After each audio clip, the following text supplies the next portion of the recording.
நம்ம இறைவனுக்கென்ற இபாதத் என்று செய்யக்கூடிய இந்த வணக்கத்தில் இரண்டு வகை. எது நான் முதல் வகை வணக்கம் சொன்னேன், வரையறுக்கப்பட்ட வணக்கம் என்று சொல்லி, இந்த வணக்கம் இரண்டு வகையாக பிரியும். எப்படி இந்த வணக்கத்தை நம்ம இரண்டு வகை பிரியமல்ல, இரண்டு வகை நோக்கலாம், இரண்டு வகையாக நோக்கலாம். ஒன்று நமக்கு எந்த நஷ்டமும் வராது, ஒன்று நமக்கு எந்த நஷ்டமும் வராத அமல்கள், அதாவது உங்களோட முடிஞ்சிடும். இன்னொன்று நம்மளுக்கு உலகத்தில் நஷ்டம் வரக்கூடிய அமல்கள். அப்படின்னா என்ன, இங்கிருந்து ஏதாவது போயிடும், இங்கிருந்து ஏதாவது போயிடும். உதாரணமா நீங்கள் துஹர் தொழுறீங்க, உங்களுக்கு என்ன நஷ்டம்? ஒரு நஷ்டமும் இல்லை. குர்ஆன் எடுத்து ஓதுறீங்க, நஷ்டம் எதுவும் இல்லை. அதுபோல என்ன, நம்ம திக்ர் செய்றோம், துஆ கேட்கிறோம், திலாவத் செய்றோம், நஷ்டம் எதுவும் இல்லாத அமல்கள். ஜகாத்து கடமையாகுது 2.5%. 100 ரூபாயில 2.5% கடமைனா பிரச்சனை இல்லை, 2 ரூபா 50% கொடுக்க போறோம். 1 கோடியில கடமையாகுது. எத்தனை கடமையாகுது? 1 கோடியில கடமையாகுது. எத்தனை கொடுக்கணும்? 2.5 லட்சம் கொடுக்கணும். அதே ரியாலாக இருந்தா 2.5 லட்சம் ரியால் கொடுக்கணும். எப்படி வலிக்கும், எப்படி என்ன செய்யும், வலிக்கும். இப்ப இந்த 2.5 லட்சம் ரியால் கொடுக்கணும். 2.5% தானே இஸ்லாம் கொடுக்க சொல்லுது. நமக்கு பிரச்சனை, நம்மளுக்கு ஒரு 1000-2000 நம்ம முடியுது.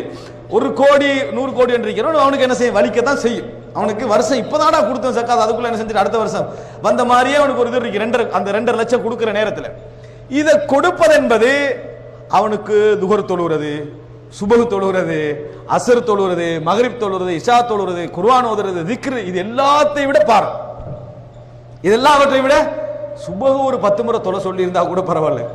இந்த 1 கோடியில 2.5 லட்சத்தை கொண்டு போய் கொடுக்கிறேன்டா, இது எவ்வளவு பெரிய ஒரு இது அப்படின்றது அவனுக்கு ஒரு பாரமாறி. இதனாலதான் இஸ்லாமிய அறிஞர்களை நீங்க பார்க்கலாம், தொழுகையை சிறந்த அமல் என்று சொல்லி பொது அடிப்படையில் சொன்னாலும் இந்த 2வது வகையான அமல்கள் தான் ஒருவனுடைய ஈமானுக்கு மிகவும் தரமிக்க அமல்கள் என்று என்ன செய்வார்கள் இஸ்லாமியர். இந்த 2வது தரமான அமல்கள் சொல்வார்கள். நீங்க நிறைய பேர் பார்க்கலாம், வெள்ளையும் சொல்லையுமா பள்ளிக்கு வந்து முன்சஃப்ல தொழுது, ஊர்ல பார்க்கிறோம், இங்க போய் காண்றதுக்கு இல்ல, அப்படி தொழுது நீட்டா இருப்பார். எப்ப பார்த்தாலும் தொழுகை இபாதத்தும் திக்ர்களும் அத்தர் வாசனை இப்படி தான் இருக்கும்.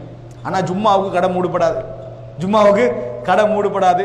ஜக்காத் என்று சொன்னா அவங்களோட ஊர் வீட்டில் முன்னுக்காலம் என்ன செய்யும், 100 பேர் வரிசையில் நிற்பாங்க, 1 கிலோ அரிசி கொடுத்துட்டு இருப்பாரு. ஜக்காத் 1 கிலோ அரிசியை கொடுத்துக்கிட்டு இருப்பாரு.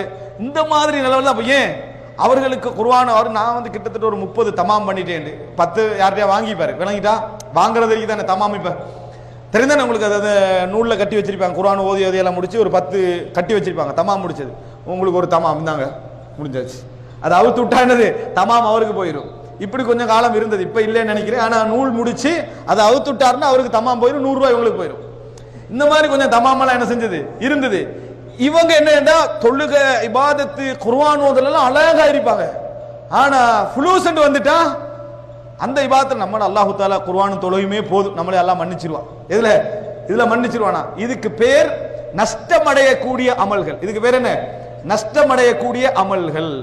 தொழுகை நயவஞ்சகரை அடையாளம் காட்டியது, அப்படித்தானே ஹதீஸ்ல பார்க்கிறோம். ஆனால் தொழுதும் நயவஞ்சகர் என்று சொல்லப்பட்டவரை எதை அடையாளம் காட்டியது? ஜிஹாத். தொழுதும் நயவஞ்சகர் ஒருத்தருக்கு சொல்லப்படுது, அவரே எதை அடையாளம் காட்டி? அவர் சொன்னார் என்ன, ஒரு ஜிஹாத் வந்தால் நான் நயவஞ்சகரா இல்லையா என்பதை நீங்க என்ன செய்வீங்க, கண்டுகொள்வீங்க. ஏன்? உலகத்தில் ஒருத்தன் நஷ்டப்பட ரெடியாகிற நேரத்தில் தான் அவன் உண்மையான ஈமான் என்பதை இந்த உலக அமல் அவனுக்கு காட்டி கொடுக்கும். உண்மையான ஈமான் உள்ளவன் எது காட்டி கொடுக்கும்? உலகத்தில் நஷ்டப்படுகின்ற அமல்கள் தான் என்ன செய்யும், காட்டி கொடுக்கும். எனவே இஸ்லாம் என்ன செய்யுதுன்னா அமல்கள்ல வித்தியாசப்படுத்தி வச்சிருக்கு. இதுல மட்டும் நீ கரெக்டா இருந்தா சரி வராது, இதுலயும் என்ன செய்யணும், மிகவும் கரெக்டாக இருக்க வேண்டும் என்பதை இஸ்லாம் என்ன செய்கிறது, சொல்லுவதை நாங்கள் பார்க்கிறோம்.